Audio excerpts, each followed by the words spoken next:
Ya, Pak. Ya, Oke. Pak. Siap, Pak. Siap. Baik, Assalamualaikum warahmatullahi wabarakatuh. Waalaikumsalam warahmatullahi wabarakatuh. Waalaikumsalam warahmatullahi wabarakatuh. Yang kami hormati Pak Muji, Kepala PPM dan Bapak Ibu dosen semuanya.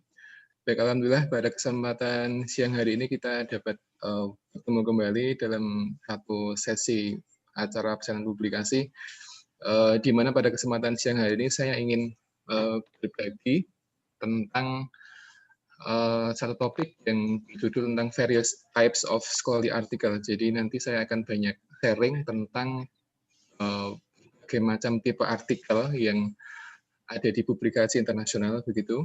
Dan nanti kita akan kupas satu persatu definisinya, kemudian dari perbedaan dari masing-masing artikel yang sudah kita pelajari gitu. Dan ini saya berikan judul An Introduction for the Scopus Hunter gitu. Jadi ini adalah satu pengenalan begitu bagi kita sebagai Scopus Hunter ya Bapak Ibu. Jadi dosen itu dia berburu artikel atau jurnal yang dia terindeks di Scopus gitu. Nah, pada siang hari ini saya punya 4 outline. Jadi yang pertama adalah why we choose Scopus, jadi a preface.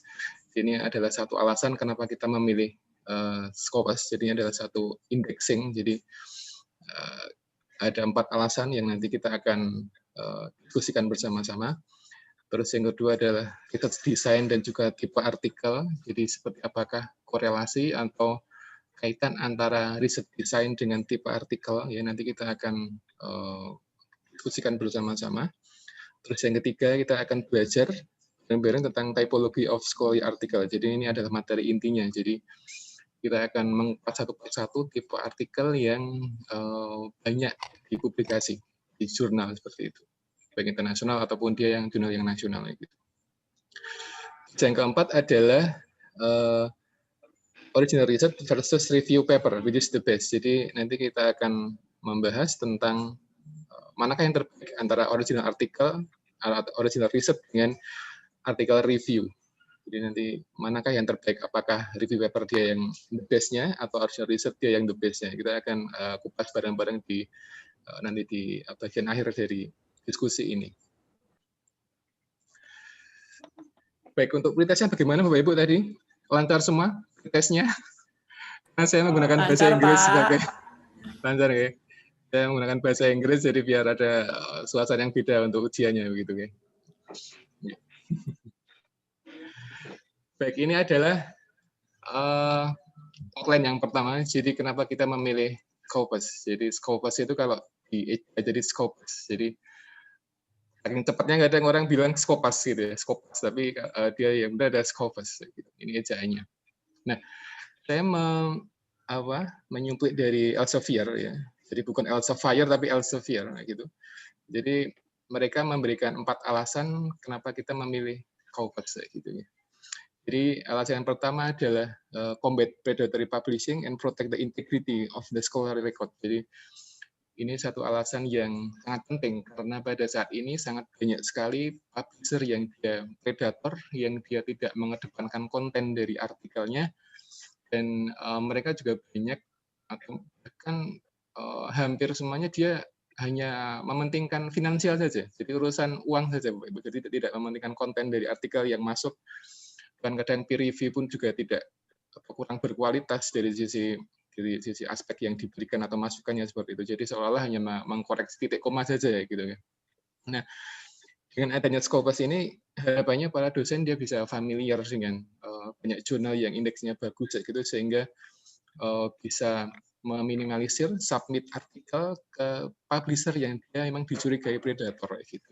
Nah, ini hal yang sangat mendasar sekali kenapa kita memilih Scopus. Memang untuk masuk di jurnal atau yang indeks Scopus begitu, kita butuh effort yang berbeda ya. Jadi kalau dari publisher itu kita lebih mudah untuk submitnya karena juga reviewnya juga tidak begitu ketat, tidak begitu strict. Tapi kalau jurnal-jurnal dia indeks Scopus itu lebih sering mereka punya peer review yang begitu ketat sehingga nanti kualitas paper kita pun juga akan semakin bagus gitu. Ya. Memang tidak mudah, tapi ini bisa kita usahakan untuk publikasi di jurnal yang dia terindeks Scopus. Apalagi Elsevier, mereka lebih strict dari si peer review dan juga apa namanya dari proses-prosesnya lebih jelas seperti itu. Terus yang kedua adalah make the research workflow more efficient dan efektif. Ini berkaitan dengan proses submission kita, jadi dia lebih jelas prosesnya, lebih efisien dari sisi waktunya begitu dan lebih efektif ya. Jadi karena alurnya jelas, misalkan kita submit hari ini kemudian terkadang rata-rata dia 2 bulan sudah keluar initial decision-nya dan ini menjadi satu poin penting ketika kita submit di sebuah jurnal. Meskipun sebagian jurnal yang terindeks Scopus juga mereka juga lama untuk mereview, bahkan untuk tahu inisial decision saja sudah butuh waktu yang kira 3 bulan seperti itu. Yang ketiga adalah empower institution performance rank and reputation. Ini sudah kita pahami sekali bahwa institusi yang mereka punya banyak publikasi di jurnal indeks Scopus itu akan meningkat ranknya, reputasinya akan meningkat gitu. Nah, hal ini jadi poin penting bagi sebagai dosen bahwa publikasi ketika kita submit di sebuah jurnal itu idealnya itu adalah di jurnal-jurnal yang dia terindeks yang bagus. Contohnya adalah Scopus ini tadi. Ya, seperti sudah kami sampaikan bahwa memang tidak mudah, tapi bisa kita usahakan untuk menembus ke sana gitu. Jadi sekali kita tembus itu biasanya lebih mudah untuk menembus yang berikutnya, karena kita sudah tahu trik-triknya, kita sudah tahu hal-hal apa yang harus ada pada sebuah paper sehingga sehingga dilirik oleh para reviewer seperti itu. Ya. Ini menjadi perhatian kita bagi dosen untuk memahami jadi tentang paper seperti apa jenis-jenisnya, kemudian hal apa saja yang harus ada pada sebuah paper itu menjadi poin penting. Karena hal itulah yang akan dilirik oleh reviewer dan mereka akan mempertimbangkan hal itu. Yang terakhir adalah enable funder to optimize their investment. Ini adalah berkaitan dengan finansial, jadi tentang pendanaan gitu ya. Jadi dia lebih maksimal dari pendanaan. Nah, saya kemarin browsing di sebuah jurnal di PMed Central begitu, dan ternyata Bapak Ibu semua istilah Scopus itu adalah berasal dari nama burung. Dan saya baru tahu kemarin. Mungkin kita sering dengar istilah Scopus itu ya, indexing Scopus, tapi ada sebagian dari kita istilah apa sih, dari mana sih gitu Bapak Ibu. Nah, kemarin saya browsing dan saya menemukan satu artikel yang ini menarik sekali, cuman dia sudah lama, artikelnya di tahun 2006. Judulnya The Scopus Database Review. Jadi ini berkaitan tentang story Scopus dan segala sesuatu yang berkaitan tentang Scopus. Bahkan di artikel ini membandingkan antara Scopus dengan Web of Science dari sisi historicalnya, kemudian dari sisi citasinya dan lain sebagainya begitu. Nah, Scopus itu ternyata adalah nama sebuah burung, Bapak Ibu. Jadi si penemunya ini dia memberikan nama Scopus berasal dari nama burung, Scopus ambreta begitu, okay? Nah, ini adalah burung yang tadi kami sebutkan, kami maksud yaitu Scopus ambreta. Kenapa si penemu kok memilih nama ini? Karena burung ini dia punya navigasi yang bagus, punya navigation skill yang bagus sekali, sehingga memilih nama ini begitu. Dan ini juga disebutkan di jurnalnya, Bapak Ibu. Jadi di bagian bawah ini, bagian bawah artikelnya yang sudah saya crop ini, disebutkan bahwa which reportedly has excellent navigation skill. Jadi burung ini, jadi Hammerkop atau Scopus ambreta ini punya kemampuan navigasi. Jadi navigasi dari sisi dia mencari makanan, mencari tempat untuk tinggal itu dia sangat bagus sekali. Ya. Nah, atas dasar itulah Scopus atau penemunya menamakan indeksnya dengan indeks Scopus karena dia berasal dari istilah dari burung ya, jadi Scopus ambreta atau Hammerkop gitu. Nah, ini contoh, ini adalah tadi burung yang disebutkan tadi jadi Scopus ambreta. Gitu. Baik, untuk outline yang kedua, ini saya ingin menyampaikan atas review sedikit tentang research design dan tipe artikel. Ini adalah satu hal yang mendasar sekali di metodologi, bahwa ternyata riset desain dengan riset metode adalah dua hal yang berbeda, Bapak Ibu. Ya. seringkali kita menganggapnya hal yang sama, tapi ternyata beda. Saya membaca beberapa paper dan buku itu dia ternyata beda. Antara research design dan research method itu dia berbeda. Nah, bedanya di mana? Tadi sudah saya sampaikan di pretest ya Bapak Ibu. Jadi saya tadi sudah menuliskan di pretest juga tentang research design dan juga research method. Nah, kita akan belajar satu-satu di manakah letak perbedaannya. Yang pertama, research design ini adalah is a plan to answer your research question. Ini jadi desain penelitian adalah dia sebuah rencana untuk menjawab pertanyaan penelitian kita, ya. Dan research design secara garis besar itu ada tiga pohon, Bapak Ibu. Ada 3 pohon. Pohon pertama dia ada kuantitatif design, pohon kedua adalah kualitatif design, pohon yang ketiga adalah mixed method design, gitu. Dan masing-masing pohon ini dia punya cabang, cabangnya banyak sekali. Kuantitatif dia ada observational study, dia ada correlational study, dia ada experimental study, dan sebagainya. Begitu. Yang kualitatif itu juga punya banyak cabang. Banyak yaitu misalkan ada fenomenologi, ada etnografi, ada grounded theory, dan lain sebagainya. Dan ada juga yang mixed method. Dia menggabungkan antara kuanti dengan kualitatif. Nah, saya akan tunjukkan beberapa desain mixed method. Jadi mixed method dia juga punya desain sendiri. Saya tunjukkan. Oke.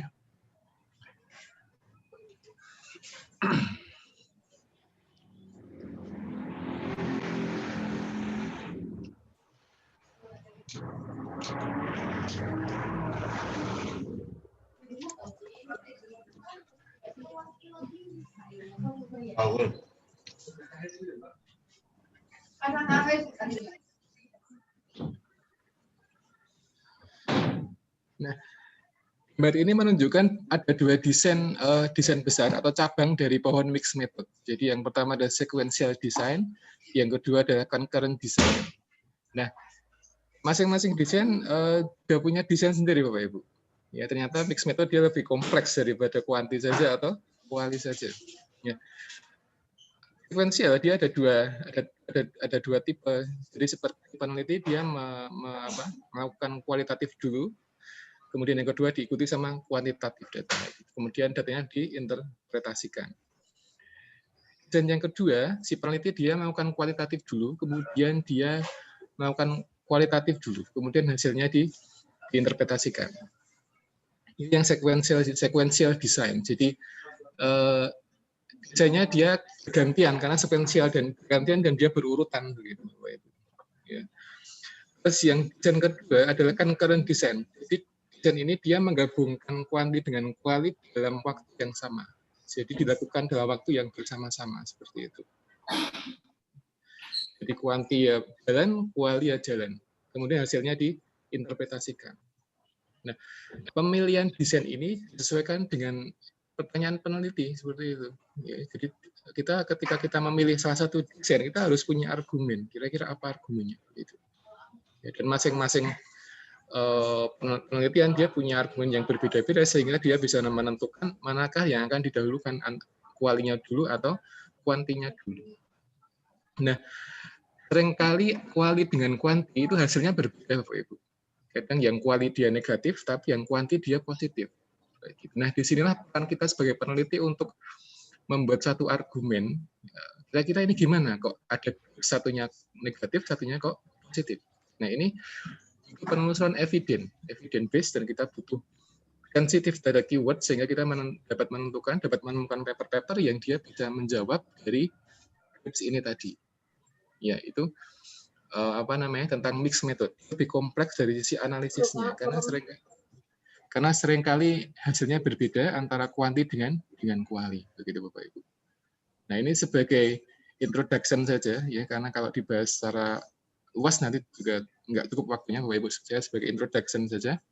Baik, saya kembali ke slide yang tadi.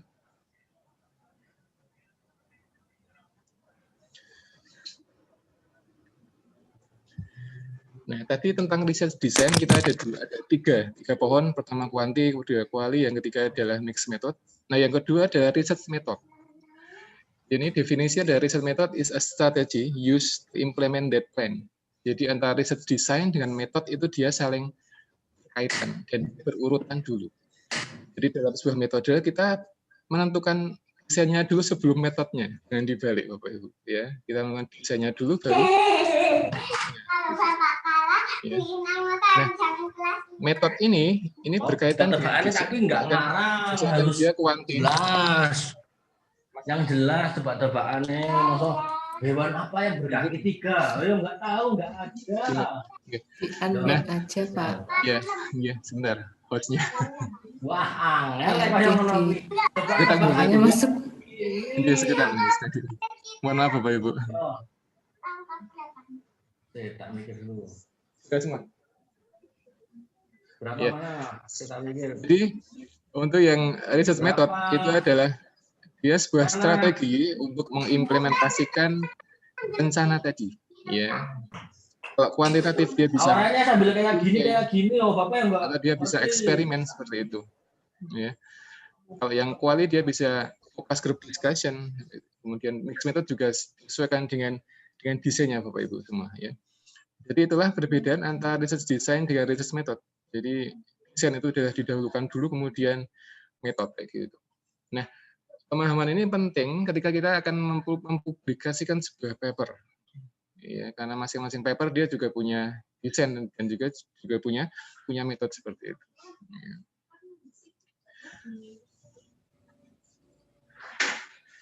Baik. Sekarang kita akan masuk di materi intinya, yaitu tentang jenis-jenis artikel di publikasi internasional. Ya. Jadi yang pertama adalah primary article. Ini adalah artikel yang artikel inti begitu, dan ini terbagi menjadi empat jenis. Secara garis besar ada 4 jenis. Nanti Bapak Ibu bisa lebih lanjut di referensi yang saya sampaikan di bagian paling bawah dari slide ini. Jadi saya copy pastekan artikelnya tahun 2020, jadi artikel masih baru ya. Nah, pada garis besar ada 4 tipe primary article. Yang pertama adalah original research. Ini definisinya adalah a study written by the researcher who actually did the study. Jadi ini adalah satu artikel atau penelitian yang dia langsung dilakukan oleh si penelitinya. Jadi si peneliti dia langsung turun terjun ke lapangan mengambil data gitu ya. Kadang dia sebulan, kadang 2 bulan, bahkan kadang ada bertahun-tahun begitu. Dan ini disebut sebagai original research kayak gitu. Jadi peneliti dia langsung ambil data di lokasi, ketemu dengan partisipannya, gitu, dengan berbagai karakter dan populasi atau sampel seperti itu. Ya. Nah, original research ini berkaitan misalkan desainnya adalah dia desain kuantitatif. Nah, penelitian eksperimen itu adalah jenis dari original research. Dan dia bisa dilakukan di komunitas dengan human subject. Ya. Jadi human subject, kita menggunakan manusia sebagai subjek penelitiannya, atau menggunakan animal subject begitu, atau cell subject. Jadi kita menggunakan sel, itu di penelitian histologi biasanya banyak menggunakan sel ya Bapak Ibu. Ada juga di laboratorium, ya, bahkan di otomotif dan lain sebagainya. Intinya original research adalah penelitian yang dia langsung dilakukan oleh peneliti dan pengambilan data langsung di lapangan. Ini adalah definisi dari original research. Dan jenisnya juga banyak sekali tadi yang sudah kita pelajari di awal. Ada kuantitatif, ada kualitatif, ada mixed method. Nah, ketika desain tadi dilakukan dan kita akan publikasikan di sebuah jurnal, maka itu masuk di original research gitu. Karena kita langsung mengambil datanya gitu. Dan masing-masing desain itu dia punya limitation, dia punya strength sendiri-sendiri ya. Kadang sebagian peneliti kalau dia mau yang cepat, kadang dia cukup mengambil desain yang observasi aja, dia cepat kayak gitu, nggak lama gitu. Tapi ketika kita memilih yang eksperimen atau apalagi yang randomized control trial, itu lebih lama lagi karena kita butuh mengendalikan banyak variabel, gitu, sehingga hasilnya benar-benar pure murni dari eksperimen itu tadi. Gitu. Ya. Ini adalah definisi dari original research. Nah, yang kedua adalah case report. Jadi di sini ada case report, ada case series. Gitu. Ada 2 tipe primary article. Gitu. Nah, case report adalah single case retrieval. Jadi ini adalah satu kasus, ini banyak dilakukan di medicine, di kesehatan. Jadi ada satu jenis paper yang dia dinamai sebagai case report. Isinya adalah tentang manajemen kasus. Jadi misalkan pasien dengan penyakit A, kemudian dia diberikan terapi B, begitu kemudian dia dibahas plus minus terapinya apa, kemudian respon ke pasiennya seperti apa, kemudian dia berapa lama menimbulkan efeknya, efek sampingnya apa, itu dibahas secara detail di case report kayak gitu. Bahkan case report seringkali mengkombinasikan dengan literatur review. Jadi report and literature review itu juga sering dilakukan di banyak paper dan oleh banyak peneliti seperti itu. Nah, kalau case series itu adalah sekumpulan kasus. Jadi paper yang dia disebut sebagai case series, dia berisi sekumpulan kasus yang dia mendapatkan terapi yang sama. Contohnya misalkan ada pasien dengan TBC begitu, kemudian dia ada pasien A, pasien B, pasien C, pasien D, begitu. Itu semuanya dimasukkan di papernya, kemudian dia dibahas dari sisi treatment-nya. Dan umumnya case series dia membahas treatment yang sama dengan pasien yang berbeda. Kira-kira bagaimana responnya seperti itu. Nah, kalau case report tadi cuma single case, tapi kalau case series dia adalah several cases. Jadi dia ada lebih dari satu kasus yang dimasukkan dalam papernya. Dan case series dia lebih kompleks daripada case report. Kenapa? Karena dia akan membahas dari macam-macam tipe atau karakter gejala dari masing-masing pasiennya. Jadi gejala yang berbeda-beda diterapi dengan terapi yang sama itu kira-kira bagaimana responnya begitu. Nah, kurang lebih begitu Bapak Ibu untuk perbedaan case report dengan case series gitu ya. Terus yang keempat adalah technical notes. Ini juga jenis primary article. Technical notes ini adalah definisinya a short article giving a brief description of a specific development, teknik atau procedure. Jadi ini adalah definisi dari technical note. Jadi umumnya paper dengan technical note ini menjelaskan tentang prosedur, prosedur pembuatan alat tertentu, pembuatan alat bantu tertentu begitu ya. Dan saya juga mencantumkan contoh technical notes. Kalau yang original research, case report dan case series barangkali Bapak Ibu semua saya yakin sudah pernah gitu, sudah pernah atau sering lebih sering membaca ya, di banyak jurnal. Technical note ada satu paper yang bisa dikatakan jarang-jarang ada, jadi tidak banyak papernya.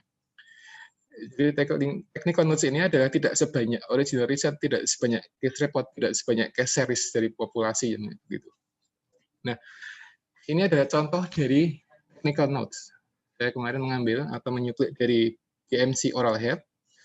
Jadi ini adalah technical notes or introduction atau on introduction a digital workflow for newborn with craniofacial anomalies. Jadi ini paper yang membahas tentang pembuatan alat bantu. Jadi dia akan dipasang di rongga mulut anak yang dia mengalami craniofacial anomalies. Saya akan tunjukkan seperti apakah craniofacial anomalies itu.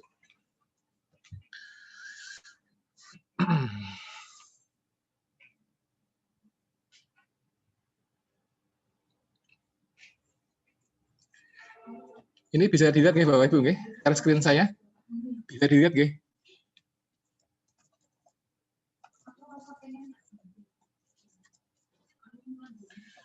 Nah, ini adalah tadi yang saya sebutkan.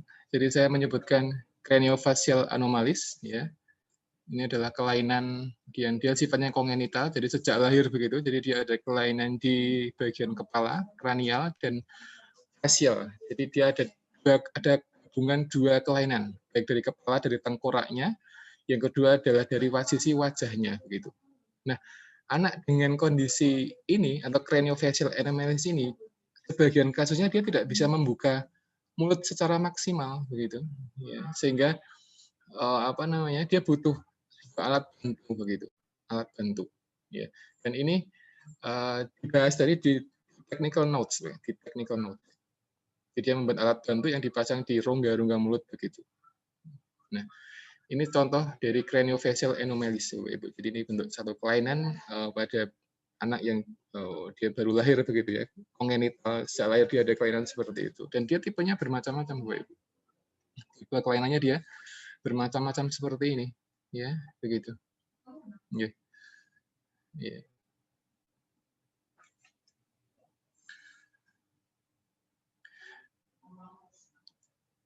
Baik, saya kembali ke slide yang tadi. Nah, kalau di medical research itu ada penelitiannya lebih banyak lagi Bapak Ibu. Ini saya nyebut di salah satu jurnal di tahun 2009. Kalau Bapak Ibu ingin mencermati lebih dalam lagi, saya sudah cantumkan linknya, tinggal copy paste dari Google, nanti akan ketemu jurnalnya tahun 2009. Nah, gitu. Ini tipe-tipe artikel di medical research. Jadi ada primary research, ada secondary research. Nah, primary research, jadi kita sudah belajar ada berapa? Ada 4 ya kurang lebih ya. Nah, di sini ternyata lebih dari 4. Lebih dari 10 sepertinya. Dan secara garis besar dia terbagi jadi 3. Jadi ada basic research, ada clinical research, ada epidemiological research. Masing-masing pohon dia punya cabang sendiri-sendiri. Ya. Nah, cabang ini yang jumlahnya lebih dari 10 ini, ketika masuk di sebuah jurnal, dia akan jadi desain tersendiri, dia akan jadi metode sendiri. Sehingga nanti jumlah dari primary research-nya atau jumlah dari tipe artikelnya juga akan semakin banyak. Yang tadi awalnya cuma 4, ketika dipecah lagi ya di medical research dia akan menjadi lebih banyak lagi desainnya gitu. Lebih dari 10 dan masing-masing desain dan masing-masing metode dia punya keunikan tersendiri ya gitu. Tapi semuanya tidak lepas dari kuantitatif, tidak lepas dari kualitatif, tidak lepas dari mixed method. Itu secara garis besar seperti itu Bapak Ibu. Jadi meskipun di sini jumlahnya lebih dari 20 atau lebih dari 10 seperti itu tidak lepas dari 3 desain yang tadi sudah kita pelajari bersama-sama. Jadi ya, ada kuantitatif, dia ada kualitatif, dia ada mixed method seperti itu. Nah, ketika cabangnya dikupas begitu, maka akan menjadi banyak seperti ini. Ini di medical research. Nanti kalau di hukum atau di ekonomi atau di otomotif barangkali akan ada desain yang berbeda lagi. Ya, mungkin ada laboratory research seperti itu ya. Nah, ini adalah contoh saja. Ternyata desain penelitian itu ada banyak sekali Bapak Ibu. Ya, bahkan ada diagnostic study, ada observational study with drugs seperti itu ya. Ada ecological study dan lain sebagainya, ada surveillance study dan lain sebagainya. Nah, semuanya desain ini adalah ditentukan dari apa sih pertanyaan penelitian kita gitu. Jadi pertanyaan penelitian itu akan menentukan desain dan juga metodologi. Dan nanti ketika kita submit jurnal juga tergantung dari pertanyaan penelitiannya kayak gitu. Ya, gitu. Ini contoh saja, review saja untuk di medical research. Nah, yang berikutnya adalah saya ingin menyampaikan secara garis besar tentang hierarki evidence. Jadi ini adalah hierarki, ya. Adalah satu segitiga yang sering digunakan di belajar metodologi penelitian gitu. Jadi kalau kita lihat dari ini hierarkinya ini, jadi semakin ke atas, jadi dia akan semakin kuat power dari evidennya, gitu Bapak Ibu. Dan semakin ke bawah dia akan menurun kualitas evidennya. Jadi ternyata desain penelitian itu akan menentukan kuat tidaknya sebuah paper ketika dia akan disubmit di sebuah jurnal. Gitu. Sebagian jurnal dia tidak menerima paper dengan jenis literatur review. Ya, mereka hanya menginginkan jurnal dengan tipe systematic review atau meta-analysis begitu. Nah, karena yang diinginkan ada 2 tipe tadi, maka dia ada di hierarki yang paling atas sendiri. Meta-analysis dan juga systematic review. Nanti kita akan bahas satu-satu bedanya di mana sih antara systematic review dengan meta-analysis gitu. Nah, meskipun 2 tipe riset ini adalah tipe secondary research, tapi ternyata 2 jenis ini menempati posisi yang paling tinggi di hierarki research design daripada yang randomized control trial atau quasi eksperimen itu justru malah di bawah systematic review atau meta-analysis gitu Bapak Ibu. Ya. Nah, jadi secara garis besar tadi sudah kita bahas ada primary study atau primary research ini ada 3 Bapak Ibu ya, ada 3, ada randomized control trial, ada prospektif, ada test treatment. Ini jenis studi yang primary, jadi dia peneliti langsung mengambil data di lapangan seperti itu.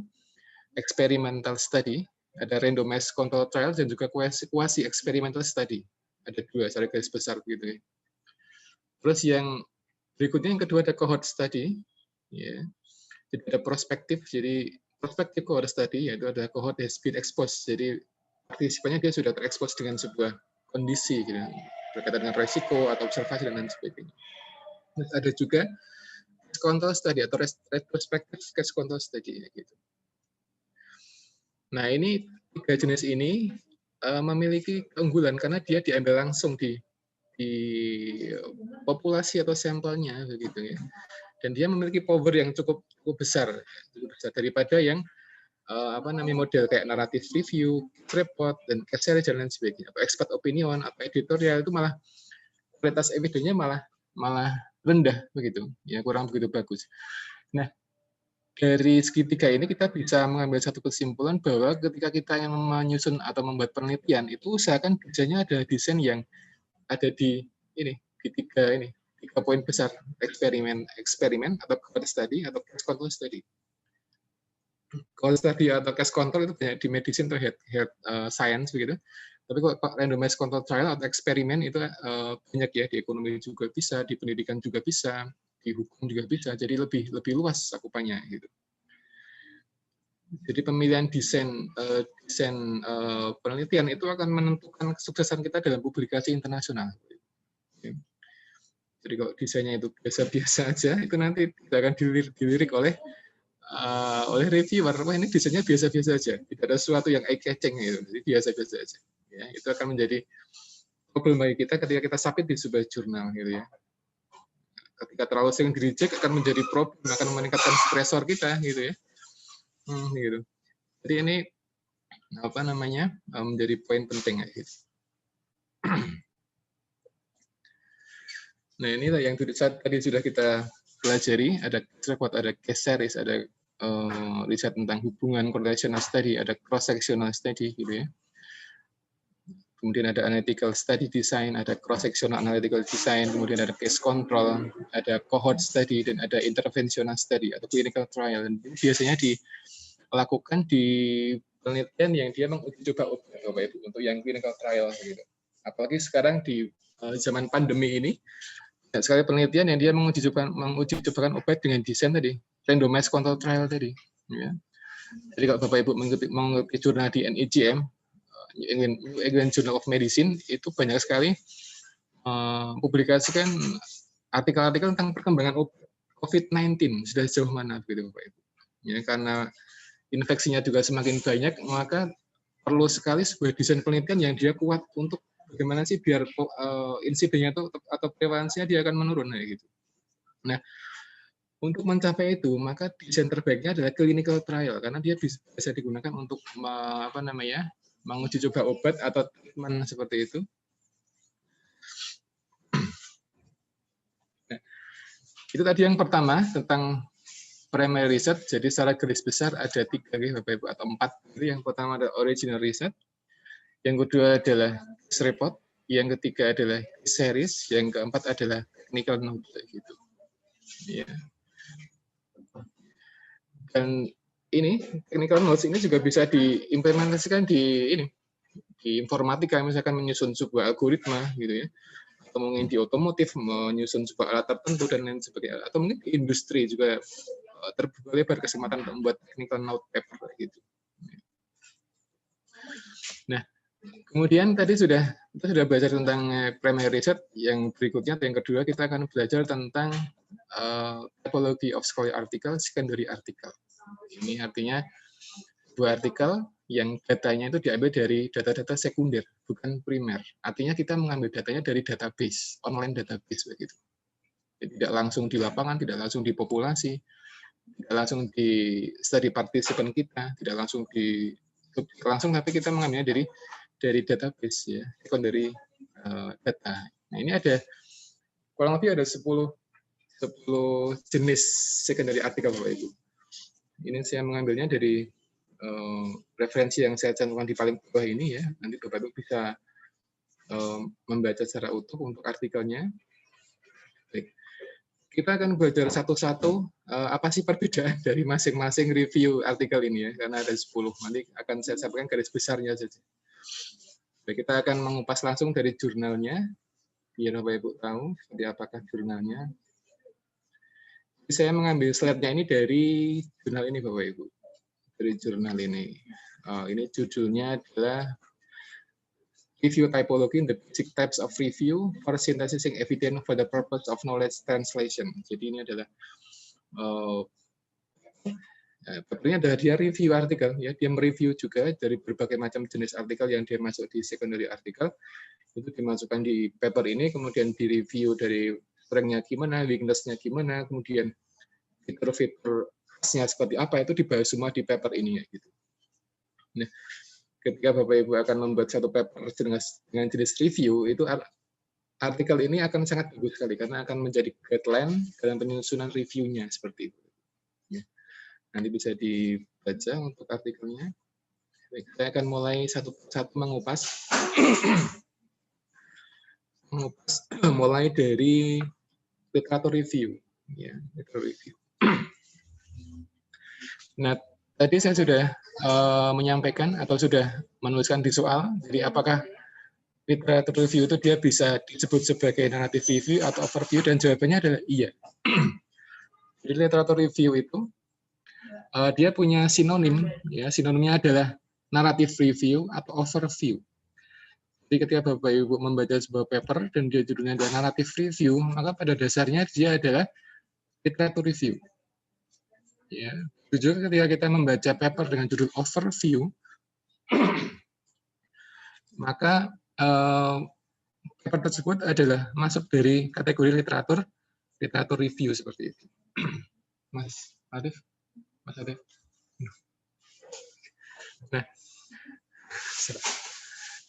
Nah, ini ada beberapa fitur dari literatur review, ya. Jadi dia mengevaluasi penelitian terkini yang tidak berisikan topik-topik tertentu yang dia spesifik seperti itu. Okay.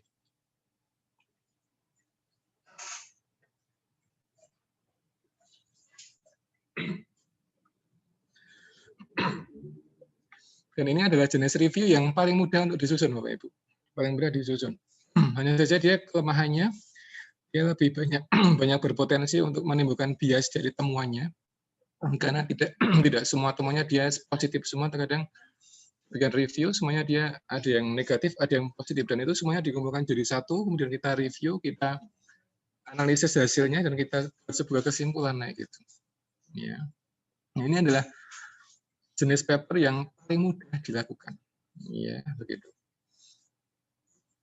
Jadi kita tinggal menentukan keyword-nya, kemudian kita mencari papernya, kita menganalisa, mengumpulkan per paper dengan berbagai macam jenis desain seperti itu.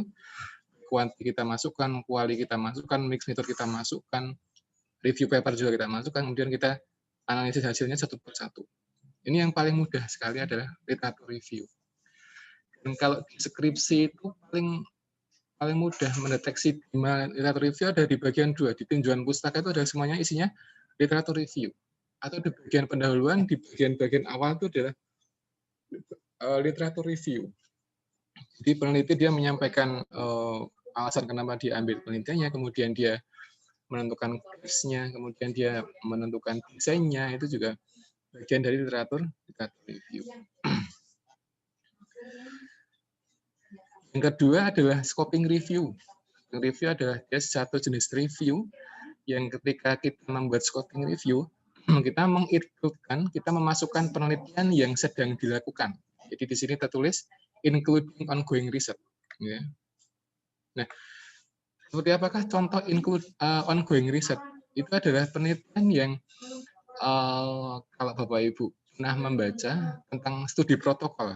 Ada yang pernah membaca belum? Pernah dengan judul studi protokol begitu. Ada yang pernah membaca belum, Bapak Ibu? Oke. Ada yang pernah membaca? Jadi sebuah paper dengan judul studi protokol begitu.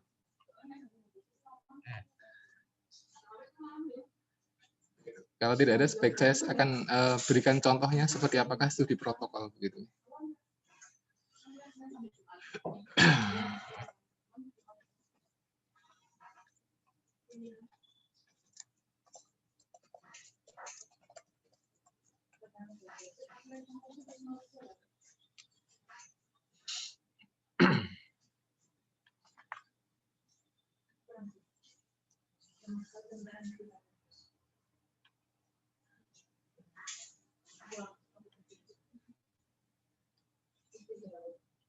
Nah, ini ada satu paper dengan judul Studi Protocol of the Diabetes and Depression Study atau DID begitu ya.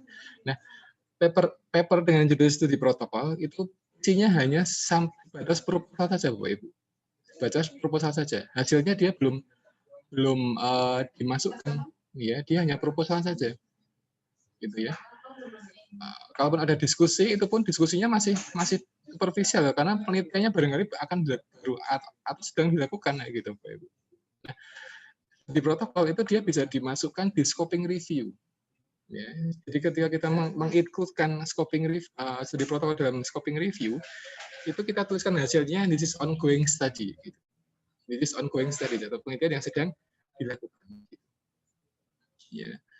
Jadi misalkan Bapak Ibu akan membuat scoping review di tahun 2020, maka studi protokolnya harusnya 2020, ya, jangan 2013. Ini 2013. Artinya kan sudah selesai dilakukan penelitiannya.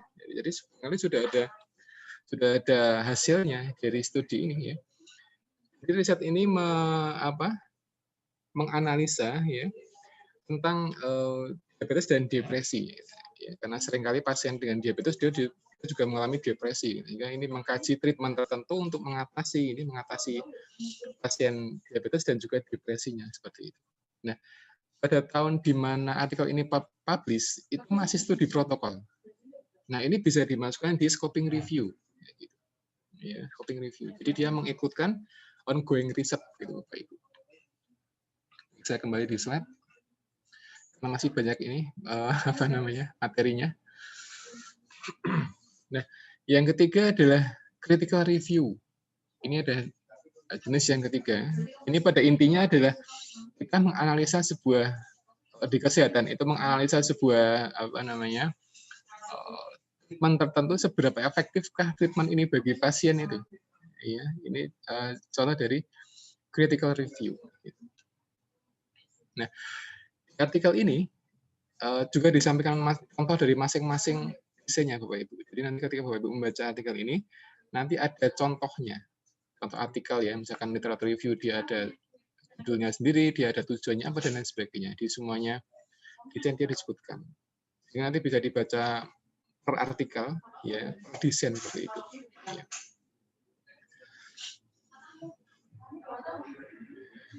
Baik, saya teruskan lagi. Yang keempat ada systematic review. Nah, systematic review ini juga banyak dilakukan di health science atau medicine atau nursing, itu banyak dilakukan gitu. Dan systematic review itu umumnya itu mengincludekan penelitian dengan desain kuantitatif. Lebih spesifik lagi dengan metode yang experimental study. Baik itu quasi eksperimen atau randomized control trial gitu. Systematic review. Okay. Namun ada juga tipe systematic review yang dia juga mengikutkan penelitian dengan desain observational study. Ya.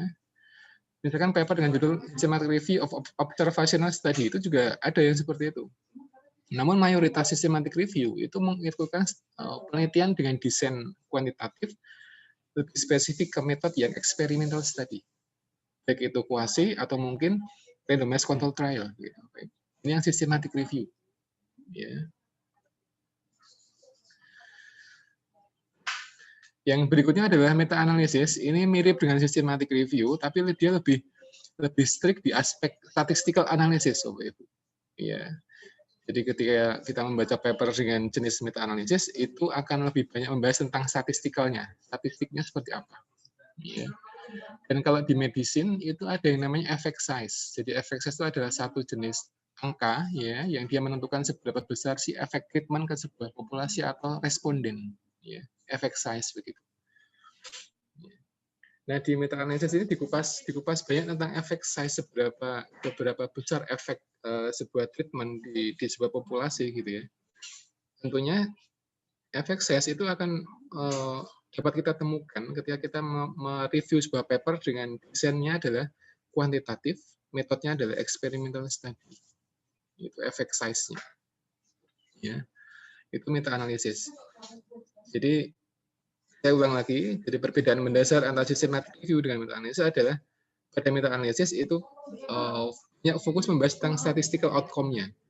Kalau systematic review dia tidak membahas statistical outcome-nya. Dia hasilnya saja kemudian dia di-compare seperti itu, dibandingkan. Terus yang berikutnya adalah ada yang namanya mapping review. Ya, ada mapping review. Nah, ini jenis review yang dia hanya sebatas membuat mapping saja, ya, mapping, jadi membuat poin-poin tertentu yang memang itu masuk di sebuah pembahasan tertentu juga, gitu ya.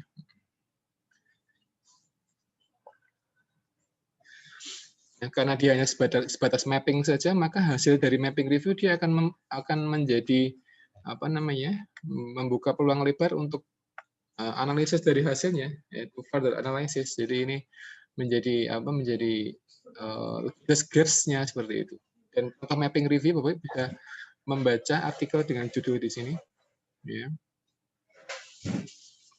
Nah, di sini ada mapping review ya. Jadi meskipun dia judulnya adalah systematic mapping review atau systematic review, tapi dia papernya berjudul metodenya adalah mapping review, Bapak.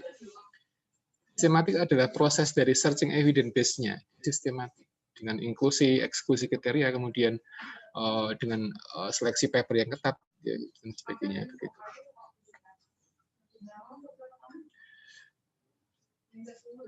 Terus yang berikutnya ada kualitatif systematic review. Nah, ternyata penelitian dengan desain kualitatif itu dapat dimasukkan ke dalam systematic review. Tidak hanya kuantitatif saja. Nah, kalau yang pertama tadi dia mengikutkan desain yang kuantitatif, yang tadi saya sebutkan di awal, untuk yang kedua ini dia lebih fokus di desain kualitatif. Jadi dia tidak menginkludkan penelitian dengan desain kuantitatif, tapi hampir atau semuanya itu desainnya adalah kualitatif. Itu ada kualitatif systematic review.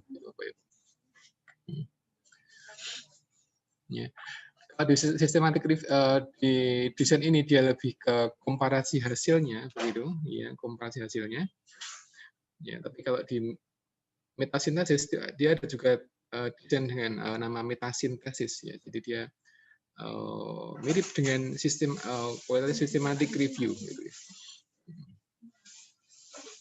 Dan dia lebih mendeskripsikan dari hasilnya, interpretasi hasilnya, dan mentransform data dari berbagai macam penelitian yang dengan desain dia kualitatif tadi seperti itu.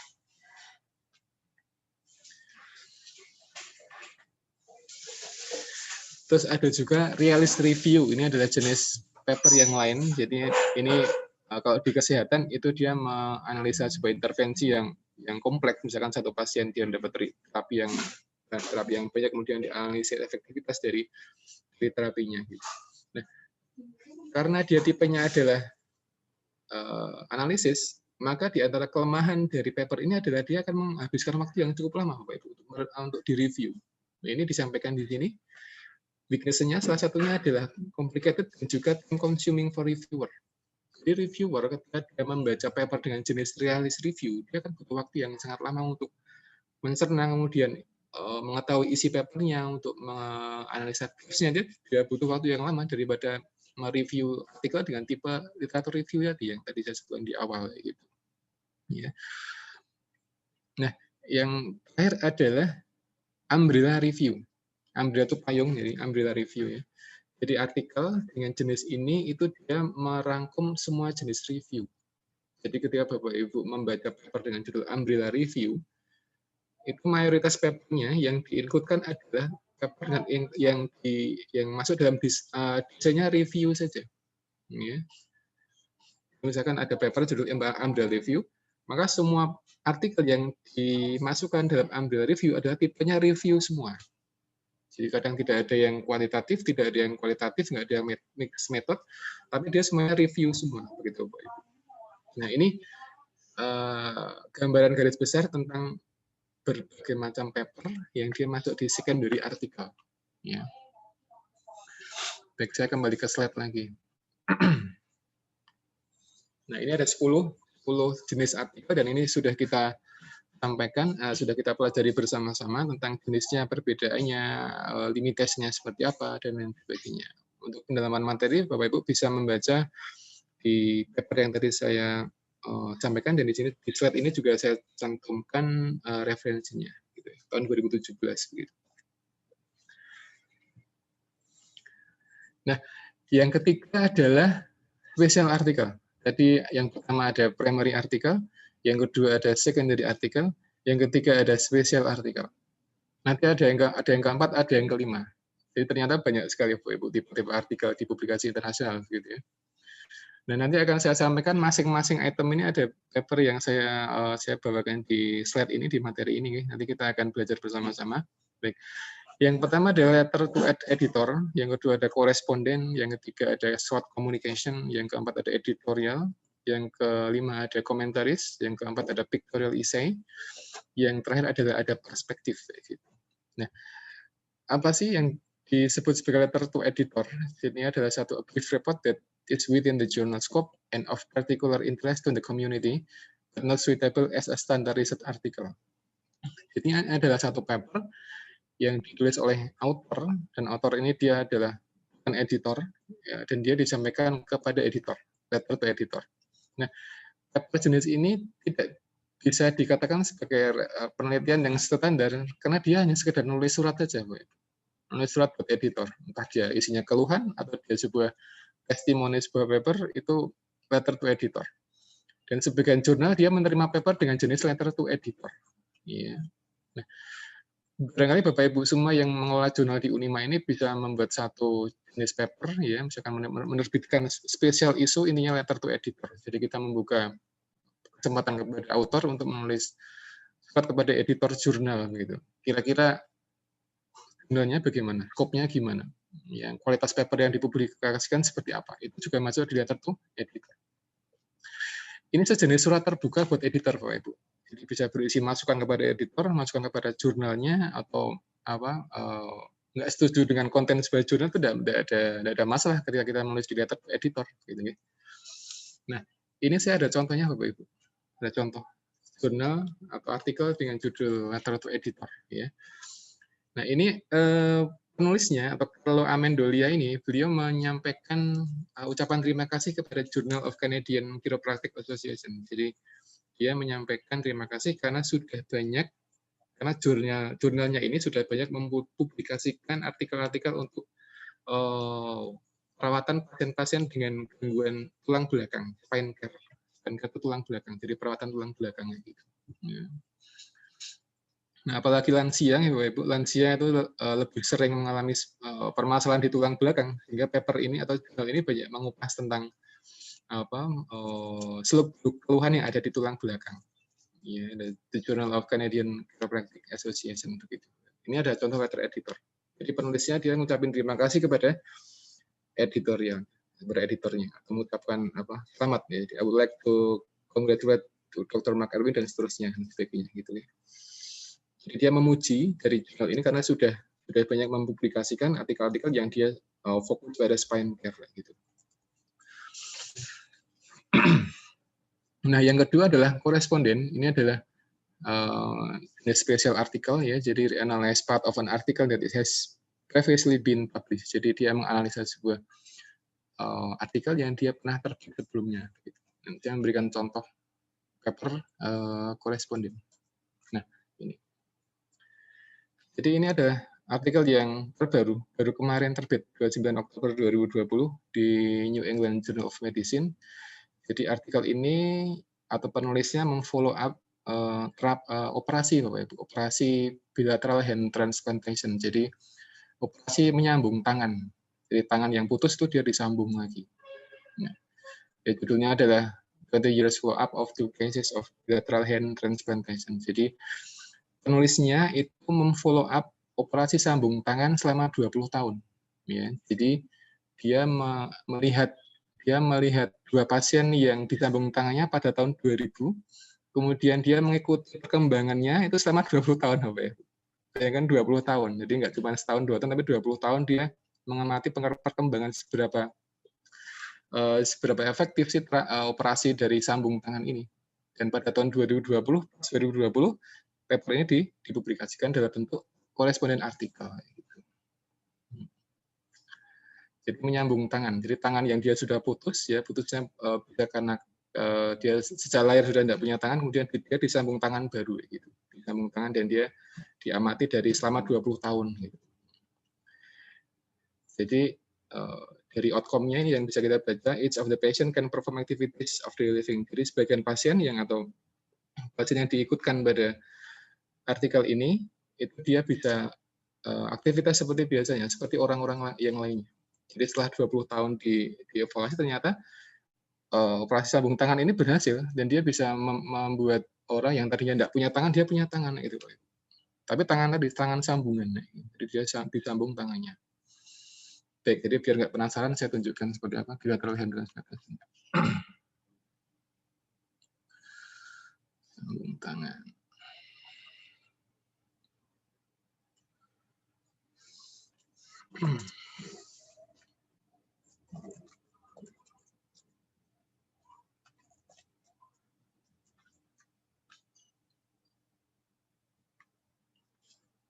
Nah, seperti ini kurang lebih. Jadi ini adalah contoh dari hand transplantation. Ya, kalau di banyak kasus itu ada transplantasi hati, transplantasi ginjal, gitu. Ternyata tangan pun bisa disambung, Bapak Ibu, bisa disambung. Ya. Ini contohnya saja seperti ini. Ya, ini bisa kita lihat contohnya. Ini putus, tidak punya tangan sama sekali, tapi ketika disambung jadi seperti ini ya, disambung tangannya gitu, Bapak Ibu. Ya, cuman masalahnya kadang kita dapat donor dari siapa, nyambung tangan itu ya. Kalau nggak cocok nanti malah menjadi reaksinya jadi tidak bagus ke tubuh. Gitu ya. Ini juga pada anak-anak juga sama. Ini adalah terapi sambung tangan ya. Anak-anak yang dia tidak punya tangan sama sekali, kemudian disambung tangannya, kemudian dia bisa bisa gelantungan ya, bisa main-main gitu. Ini contoh saja. Gitu. Dan di paper ini disebutkan, dan dia mengikuti operasi ini selama 20 tahun follow up-nya gitu ya. 20 tahun follow up. Jadi nggak cuma dari 2 hari, tapi 20 tahun ya. Kalau 20 tahun follow up itu bisa masuk di longitudinal study. Jadi dia memfollow up sebuah treatment selama berpuluh-puluh tahun gitu ya. Dan itu juga kompleks ya, kita butuh asisten untuk mengevaluasi hasilnya. Baik, tingkatnya seperti itu Bapak Ibu. Terus yang ketiga ada short communication. Ini adalah bentuk paper yang dia memfokuskan pada ide-ide baru, kemudian ide-ide yang kontroversial, kemudian ide-ide yang negatif, yang menghasilkan hasil negatif, dan juga banyak tipe yang lain. Nah, ini contohnya adalah, ini ada contoh short communication. Ya, ini papernya lama, sudah 2003. Ini adalah mereview tentang prevalence of overweight and obesity in Greek. Jadi mengobservasi anak-anak di Yunani yang dia pada umur sekolah dia gemuk atau overweight kayak gitu. Ya. Nah, hasilnya adalah ternyata pada tahun 2003 itu prevalensi anak-anak yang gemuk ya overweight di Greek gitu ya, dia lebih rendah daripada di negara-negara barat ya, kayak gitu ya. Di bagian akhir ini disebutkan compared to most of the Western countries, the prevalence of the obesity is lower in Sweden dan seterusnya. Gitu. Ini short communication, contohnya saja. Terus yang keempat ada editorial. Ya, ini juga saya tuliskan di pretestnya ya. Jadi definisinya adalah short atau in-fact opinion, thesis that discuss an issue of immediate important to the research community. Ini biasanya yang nulis adalah editornya. Di editor jurnal itu bisa menulis paper dengan tipe editorial. Kira-kira apa sih isu apa yang sedang terjadi atau sedang ada, kemudian dia menuliskan komentar-komentar tertentu seperti itu. Dan editorial dia dibuat oleh author, dan autornya adalah editor itu sendiri. Jadi bukan editor yang bukan author yang not editor, bukan ya. Nah, ini contoh dari editorial. Nah, ini juga baru terbit 2 bulan yang lalu. Jadi di NEJM, New England Journal of Medicine, jadi editor jurnalnya itu mengucapkan terima kasih kepada reviewer jurnalnya. Jadi reviewer yang dia sudah mereview artikel dari periode Januari sampai Juni 2020 itu namanya semua ada di sini, kemudian mengucapkan terima kasih. Jadi editor dia mengucapkan terima kasih kepada reviewer yang sudah berkontribusi ya kepada jurnalnya, yang sudah mereview, yang sudah memberikan masukan-masukan sehingga jurnalnya menjadi semakin bagus. Ini baru terbit kemarin, Agustus 2020 ya. Jadi editorial, ini adalah tipe artikelnya, kemudian jenisnya ada review, judulnya ada reviewer for the journal, January until June 2020. Jadi itu adalah judulnya. Jadi editor itu mengucapkan terima kasih kepada reviewer yang sudah kerja keras nge-review paper selama Januari sampai Juni kemarin ya gitu ya. Nah ini juga perlu dicontoh kepada editor jurnal. Ibu editor jurnal itu bisa membuat artikel atau membuat editorial yang ucapan terima kasih kepada reviewer. Ya. Namanya ada, di sini ada namanya semua. Jadi ada banyak sekali nama. Jadi kalau Bapak Ibu membaca paper ini itu ada banyak sekali nama reviewer yang ada di editorial ini. Jadi semuanya disebutkan kemudian ucapin terima kasih dari semuanya. Gitu. Nah, editorial ini, editor itu mereka beliau mengucapkan terima kasih kepada reviewer yang dia sudah mereview 2 atau lebih artikel. Ya, those who review 2 or more paper. Jadi yang dia mereview 1 sebenarnya dia tidak diinputkan di paper ini. Karena dia hanya menyebutkan review 2 or more paper, 2 atau lebih artikel selama periode Januari sampai Juni 2020 begitu. Ini editorial. Terus yang berikutnya ada komentaris. Ini adalah short paper include critical change and wider perspective. Komentari, saya juga punya contohnya. Nah, ini contohnya. Ini artikel komentari dan dia membahas tentang manajemen klinis pada metabolic syndrome. Ya, why healthy lifestyle is important. Nah, gitu. Nah, ini contohnya saja. Di metabolic syndrome itu misalkan diabetes, hipertensi, penyakit jantung itu adalah metabolic syndrome. Ya. Sehingga semua penyakit tadi itu dapat dicegah, dapat diantisipasi dengan menerapkan healthy lifestyle. Why healthy lifestyle is important. Gitu.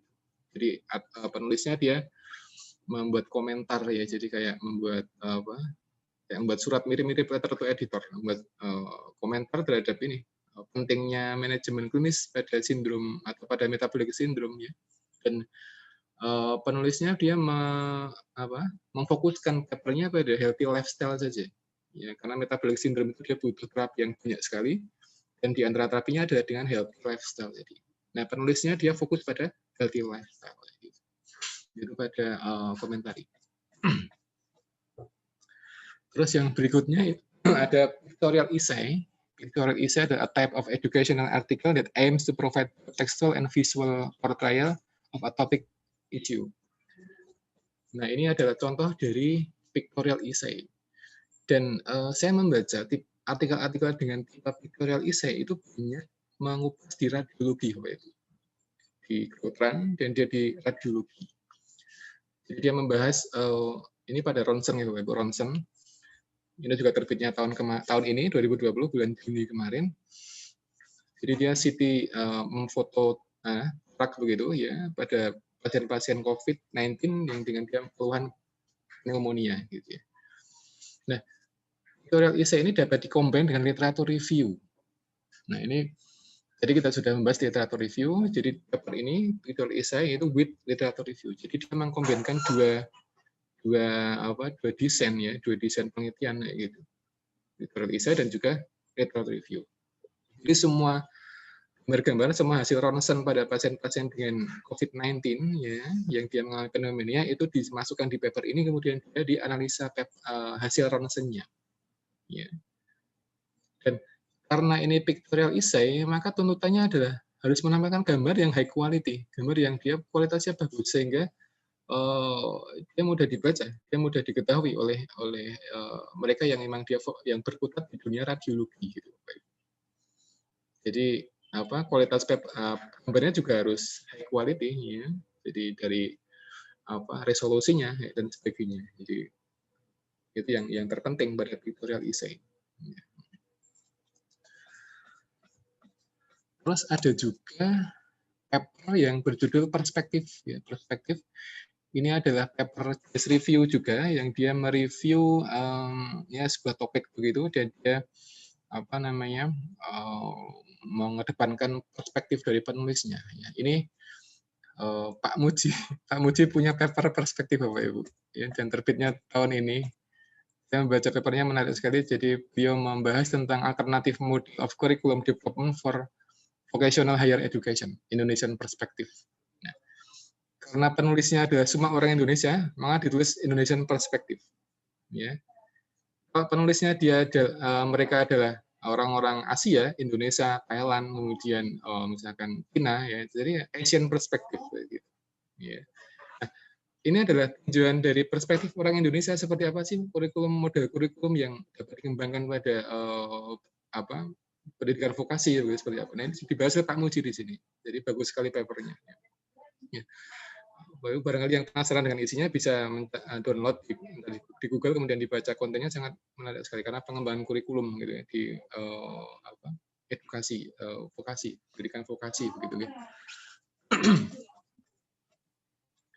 Nah, itu ada spesial artikel Bapak Ibu. Jadi ada berapa? 7 tipe artikel gitu. Terus yang keempat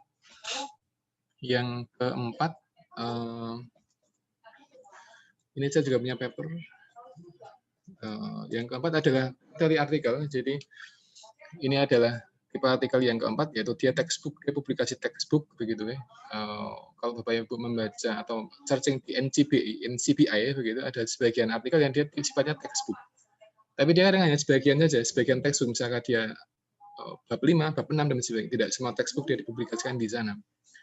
Ada juga dictionary dan ada juga yang kelima adalah grade literatur atau ini contohnya ada proceeding.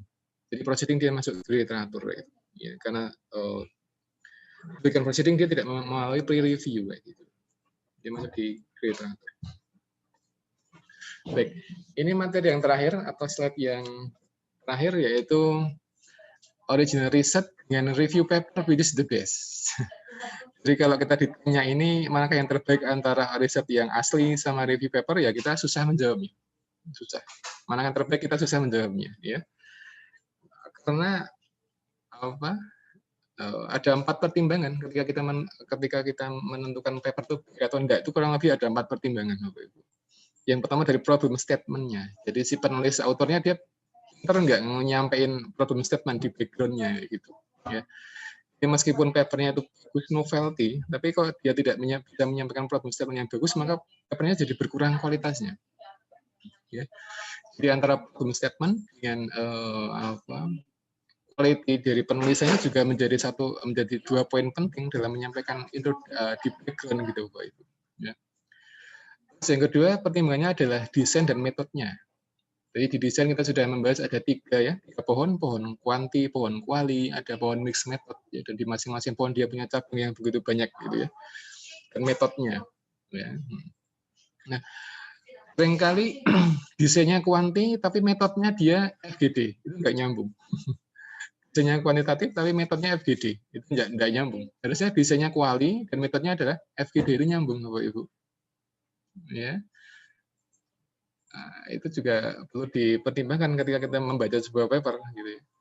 Yang keempat adalah finding-nya atau temuannya dia seberapa dalamkah menjawab atau mengikuti desainnya atau menjawab dari problem statement-nya gitu ya. Dan yang terakhir adalah kontribusi di science-nya. Itu seberapa penting, seberapa luas kontribusinya ya, ke dalam ilmu pengetahuan. Nah, ini adalah 4 aspek yang perlu dipertimbangkan ketika kita melihat sebuah paper. Jadi kalau kita ditanya manakah yang terbaik antara original research dengan review paper, ya kita jawabnya tergantung. Tergantung apa? Tergantung 4 aspek ini. Begitu. Nah, baik Bapak Ibu, barangkali itu yang bisa saya sampaikan di pertemuan yang hari ini. Barangkali ada yang bisa didiskusikan atau pertanyaan, monggo saya persilahkan. Terima kasih.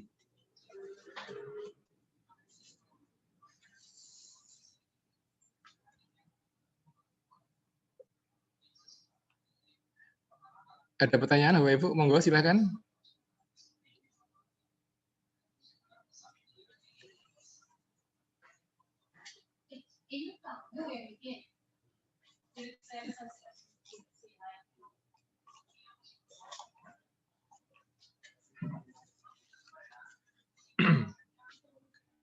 Ada pertanyaan, monggo.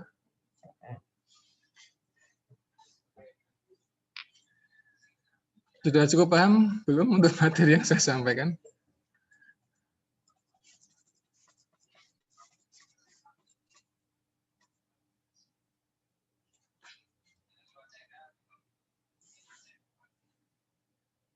Ada pertanyaan Bapak Ibu semua?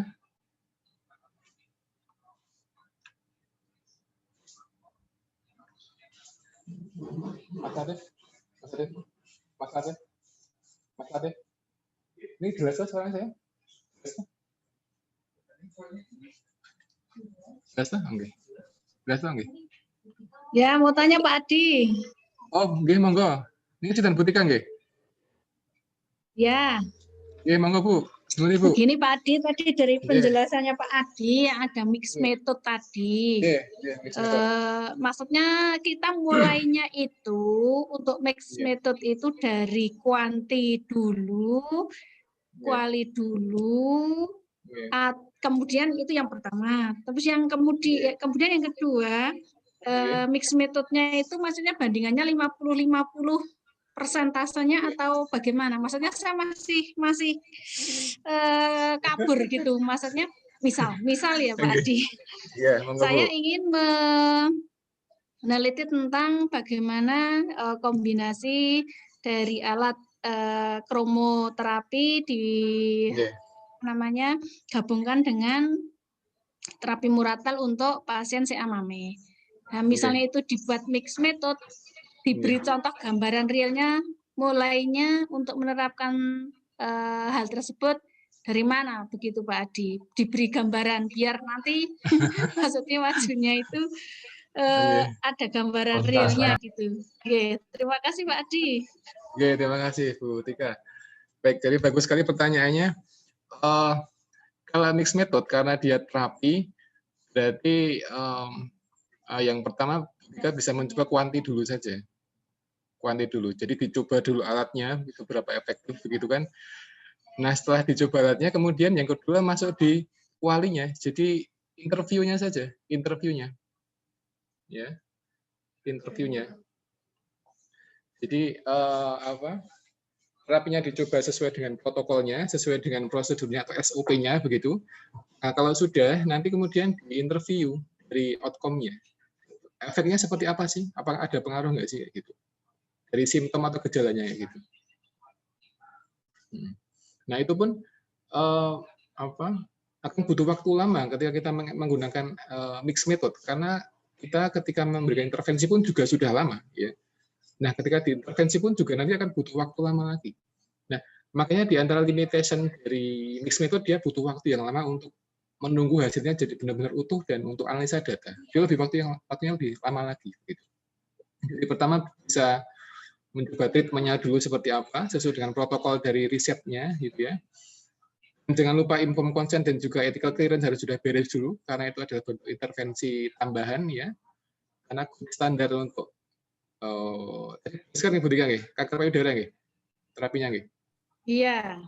Ya, jadi karena itu ada secondary terapi, maka kita butuh ethical clearance dan juga informed consent sebelum intervensi tadi. Tapi secara garis besar tadi langsung saja diintervensi, kemudian dilihat dari evaluasi secara kuantitatif, ya. Yang kedua, setelah itu bisa langsung lanjut di kualitatifnya. Kita interview. Tapi kita harus siapkan kuesionernya dulu, kita siapkan pertanyaannya dulu. Nah, itu juga butuh waktu untuk menyusun kuesioner untuk interview. Kita butuh expert untuk menilai kualitas dari pertanyaannya. Jadi kita tidak bisa menggunakan sembarang pertanyaan untuk menanyakan pasien tadi. Jadi harus ada fase-fase melewati expert opinion untuk menyusun pertanyaan untuk menginterview dari itu ya, dari ke pasiennya gitu. Direview oleh expert. Kalau sudah clear semua, sudah oke, baru kita langsung action di wawancaranya. Nah, itu perlu disiapkan dari awal gitu ya, dari awal. Jadi sebelum penelitian dimulai sudah disiapkan semuanya, dari instrumennya, dari dia sudah diuji expert dulu untuk instrumen untuk evaluasi eksperimennya dan sebagainya. Karena tadi kita butuh waktu lama untuk mix method itu. Ya. Kurang lebih seperti itu Bu Tika jawaban saya.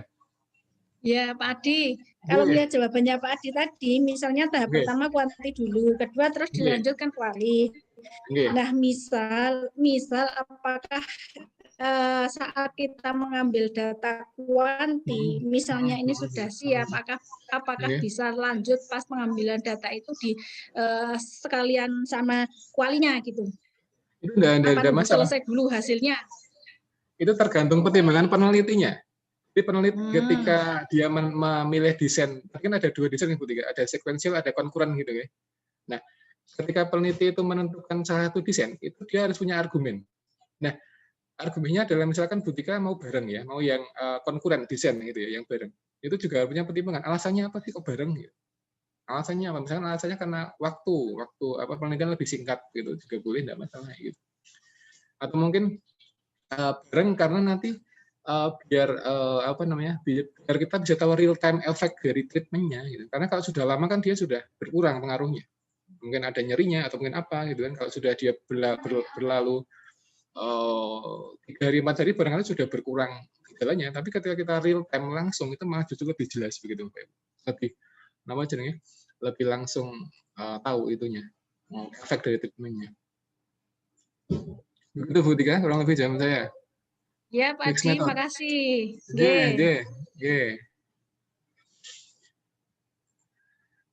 Kalau Ibu ada pertanyaan lain lagi?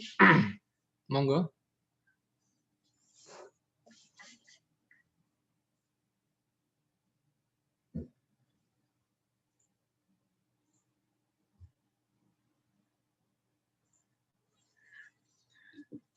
Ada pertanyaan lagi? Monggo.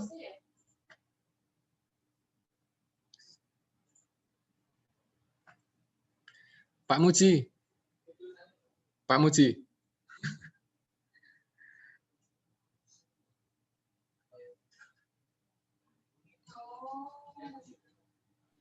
Pak Muji mau lanjut lagi enggak?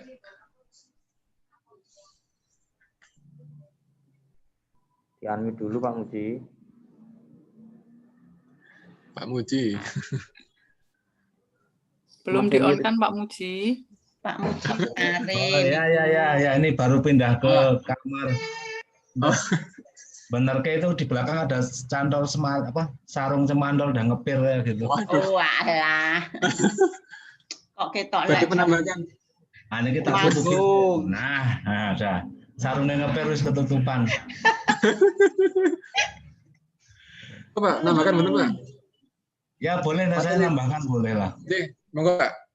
Oke, jadi membuka mudah-mudahan membuka wacana baru sambil gantian dari Pak Adi. Jadi yang disampaikan Pak Adi tadi itu sudah sangat lengkap. Mungkin bagi beberapa di antara kita termasuk saya ada istilah-istilah paper baru ya. Jadi ada istilah paper kok letter to editor, nyurati editor kok bisa terbit. Terus paper apalagi tadi perspektif dan seterusnya. Nah, sekarang coba kita gali, kan jenengan setelah mengikuti materi Pak Adi itu njuk mikir, nek nulis carane piye, idenya dari mana? Selain pengen nulis, pengen duwe ide, ya pengen punya publikasi di internasional, sing nek cara zaman saiki ki liyane do duwe ID Scopus, jarene kan yo nggih kepengin gitu. Dong ngomong kira Scopus itu seperti apa nah? Yuk bareng-bareng kita coba nulis liyane Scopus ya malu Scopus itu kan. Jadi itu saya ada beberapa ide yang bisa saya share ke panjenengan. Coba ini belum tentu benar idenya. Pak Adi, saya diizinkan untuk share screen. Oh, saya Mbak Neng Pak, Mbak Neng. Ya. Mbak Neng, kami semua share screen. Pak. Wes.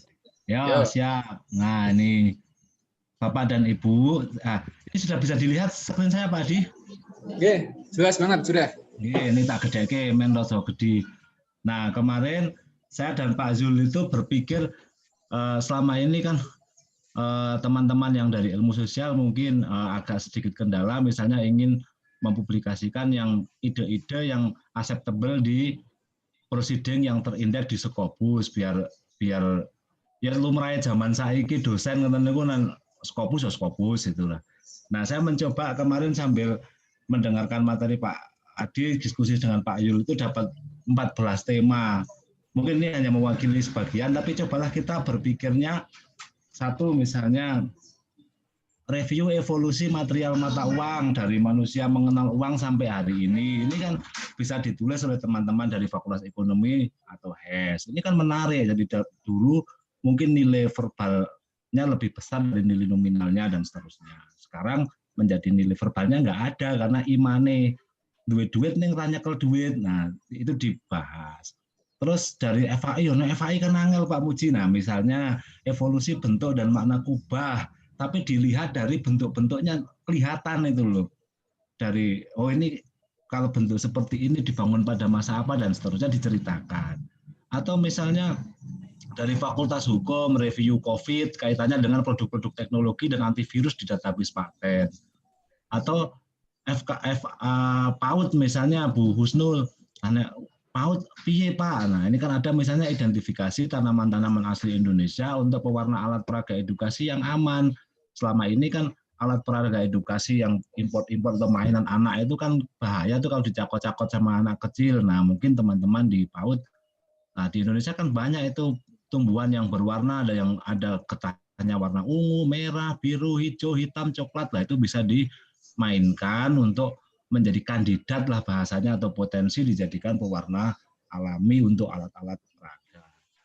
Di FEB misalnya pemetaan energi untuk UMKM, jadi bukan bahas UMKM dari manajemennya, tapi cobalah digeser ke energi resources-nya, misalnya di pabrik tahu di Magelang itu ada berapa, terus berapa yang menggunakan kayu, berapa yang menggunakan LPG, berapa yang menggunakan tungku listrik, kemudian dibanding-bandingkan dari aspek biaya, dari aspek produksi, dari aspek lingkungan, dari aspek keuntungan. Nah ini kan bisa. Atau seiring dengan tumbuhnya sekarang usaha-usaha baru itu yang berbasis teknologi, misalnya dibuat visibility study-nya, teman-teman FEB banyak ini pinter-pinter kayak gini. Atau keperawatan menjadi tidak terbatas, mungkin bisa ada satu bareng-bareng nulis paper itu jadi 50 paper, mudah sekali. Misalnya review teknologi terkini dalam praktek bedah tulang, ya kan, dulu pertama kali orang atau dokter nyambung tulang itu bagaimana sampai sekarang. Gigi misalnya, dulu kan ditempel misalnya Bu Dewi Liana itu hidup 70 tahun lalu kan, ketika ompong kan ditempel untuk emas, tapi sekarang sudah ada yang teknik implan, jadi dibor di rahang dan dipasang gigi asli itu juga bisa. Teknologi terkini praktek kebidanan misalnya, ya kan dulu kalau lahiran di rumah sakit itu pertama kali itu gimana toh, atau kakinya ditaleni dengan apa, pokoknya macam-macam. Sampai sekarang ada teknologi baru ditambahi dengan intervensi-intervensi lain yang mengaburkan rasa sakit dan seterusnya. Ini kan bisa diceritakan jadi sebuah paper review. Atau teknologi terkini dalam keperawatan diabetes. Jadi dulu dibalut pakai apa tuh, pertama ketika orang luka itu mungkin diceritakan dari awal sampai sekarang ada teknologi, mungkin teknologi tisu tertentu yang dia bisa selain menutupi lukanya itu juga bisa menghambat dari atau mengurangi bau dari luka itu. Kan banyak itu. Ya kan? Review alat-alat bantu bedah khusus di area sulit misalnya. Dulu ketika operasi di dalam telinga, operasi ambien seperti apa lah, sekarang seperti apa. Teknologi emulsi untuk farmasi, cangkang kapsul, ya kan, perkembangan teknologi baca untuk tunanetra sampai kemudian sekarang braille yang sekarang seperti apa. Kemudian perkembangan teknologi konseling, dari dulu orang harus datang ngantri sampai sekarang ada perkembangan teknologi e-konseling, ini kan bisa BK, bisa psikologi, bisa komunikasi dan tidak terbatas. Kalau masih belum membuka lagi, coba kita lihat satu kasus ini yang bawah ini. Nah, apa ini? Ini adalah Pertamini. Ini dapat ditinjau dari beberapa bidang ilmu, bisa review, bisa short research, atau quick survey. Sisi hukum, bagaimana legalisasinya? Kalau ditinjau dari sisi teknologinya, jelas tidak mungkin lolos mendapatkan izin wong jualan bahan bakar komersial kok menggunakan alat-alat seperti itu. Tapi di Indonesia karena penggunanya sudah ratusan, sudah ribuan, dan itu kalau dipapar dengan misalnya ini tidak boleh, maka kalau satu keluarga ada 4 orang yang bisnis Pertamini itu 1000, maka ada 4000 orang yang nggak bisa makan. Maka kemudian diizinkan, dibolehkan. Nah, barangnya Pertamini, tapi teman dosen-dosen ilmu hukum bisa melihat dari sisi hukumnya, mengapa itu yang awalnya secara teknologi itu tidak masuk standar, tetapi karena digunakan banyak orang menjadi dibolehkan. Nah, ini kan sisi hukum. Lalu sisi ekonomi tekniknya, bagaimana visibility study-nya? Ada 2, bagi sisi pembuat Pertamininya, dia modal berapa, untung berapa dihitung. Yang kedua dari sisi penggunanya, bakul-bakul bensinnya itu modalnya 15 juta, iso dontolan bensin sekian, berapa dia akan untung ketika sehari bisa menjual 100 liter. Lalu dari sisi komunikasinya, misalnya teman-teman komunikasi kok jadi Pertamina ini maksudnya piye itu kan. Awalnya kan Pertamina, mengapa Pertamina tidak komplain? Nah, ini kan bisa dipelajari. Gambarnya sama itu. Ya kan? Dari sisi standarisasinya, ketepatan literannya bagaimana coba? Ini kan bisa disurvei, kita 100 Pertamina disurvei berapa bedanya. Nah, ini kan dari sisi sains masuk, dari sisi mungkin keagamaan ya itu juga masuk. Dari sisi aksesibilitasnya, persepsi masyarakatnya dulu kalau beli bensin itu tuku bensin literan nganggo jerigen itu mungkin isin. Sekarang anak sekolah beli kayak gini setengah liter aja nggak isin kok. Punya uang 3.000 juga klik 3.000. Lah ini bisa dipelajari. Nah, kan mudah kan? Membangun ide nulis itu kan mudah banget. Kita lihat apa saja bisa. Nah, ini contohnya teknologi sunatan. Ya kan dulu itu kan anak kecil itu takut disunat karena diganjelkan nunggu kayu terus nggak benda gede dijreng gitu atau pakai gunting tidak landap dan seterusnya. Nah, sekarang sudah teknologi, permasalahannya bagaimana sekarang perkembangan teknologi dan dari sisi agamanya boleh syar'i enggak itu yang misalnya pakai laser dan seterusnya. Nah, ini salah satu salah 18 contoh yang saya berikan. Kemudian yang lainnya, menarik kan? Semangat nih. Contoh yang lain, Pak Bayhaki melihat terus nih.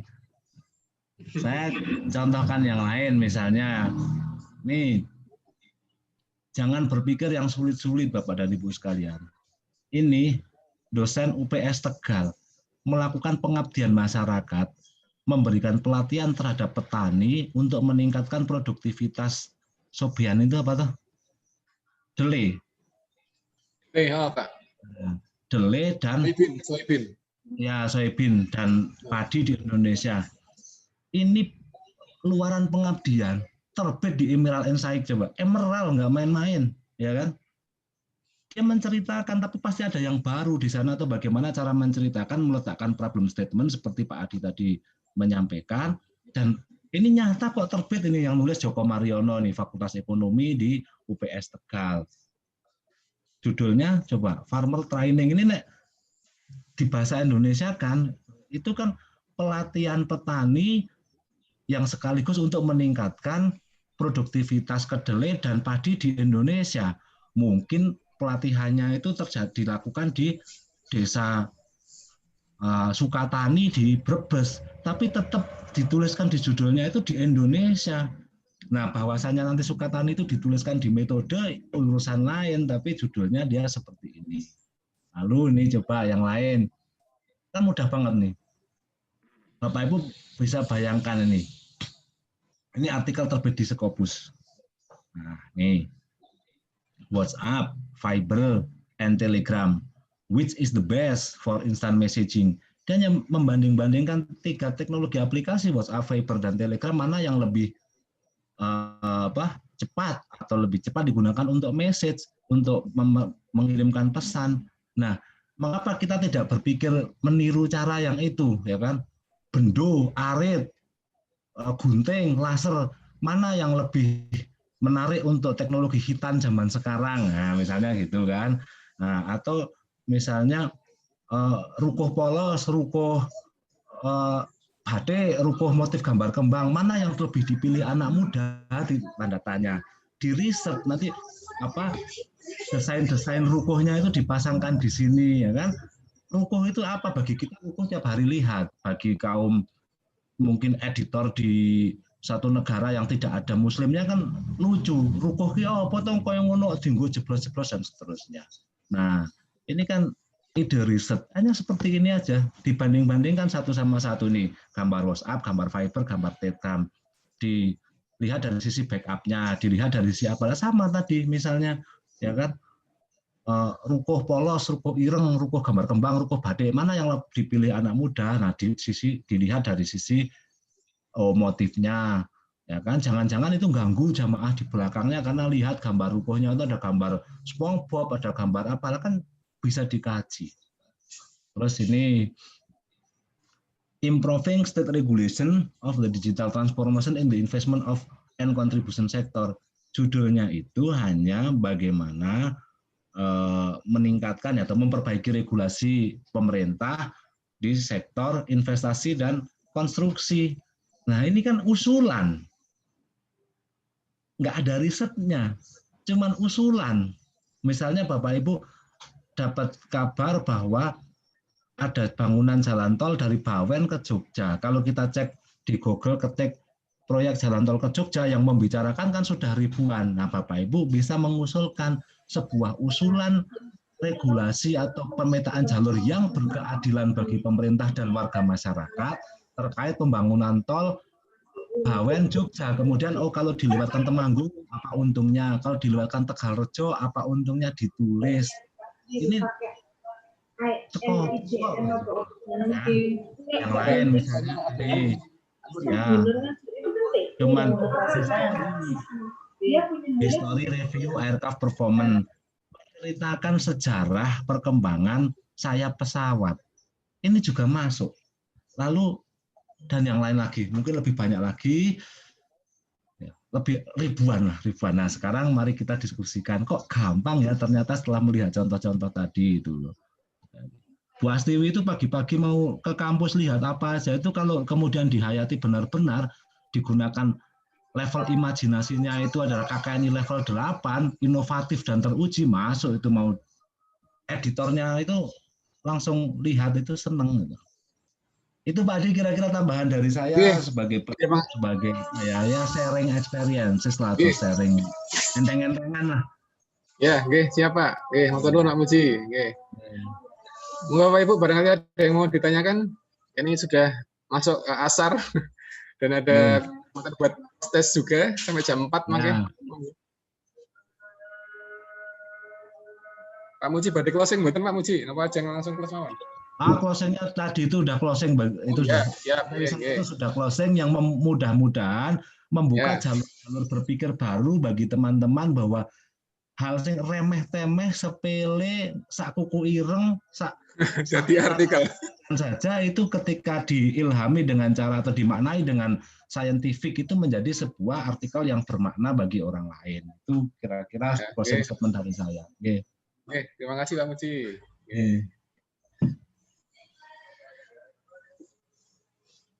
Bapak Ibu ada pertanyaan lagi? Kalau tidak ada, barangkali kita tutup acara pada siang hari ini.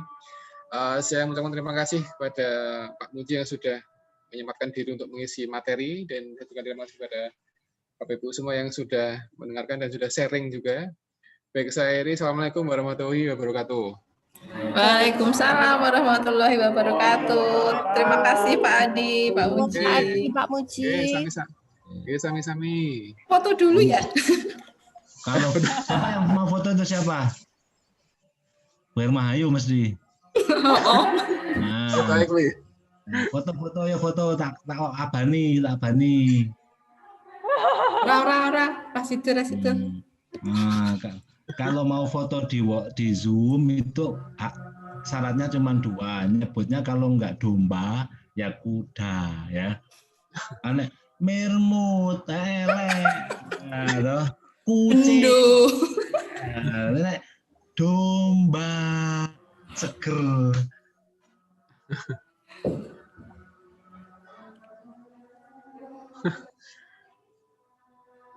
Monggo badhe foto mboten Bapak Ibu?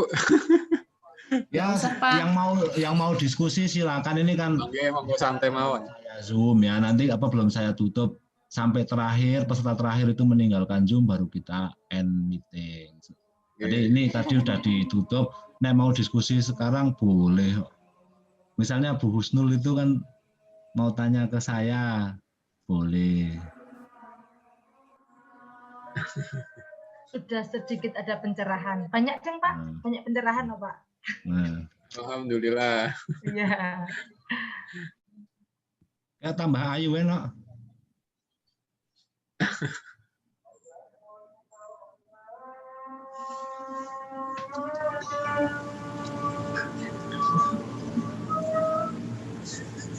Bapak Ibu jangan lupa post testnya nggih.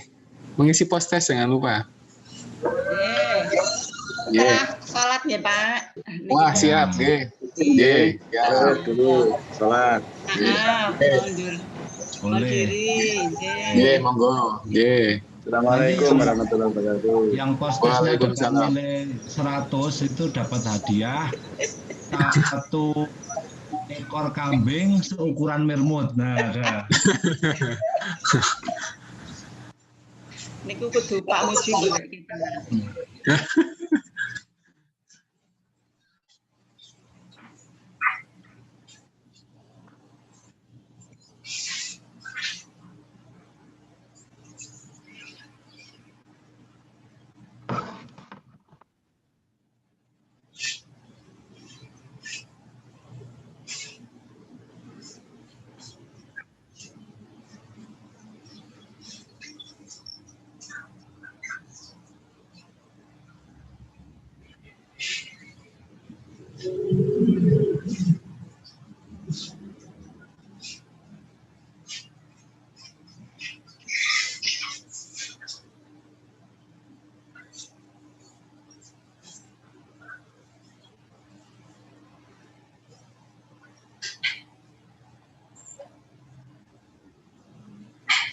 Ayo,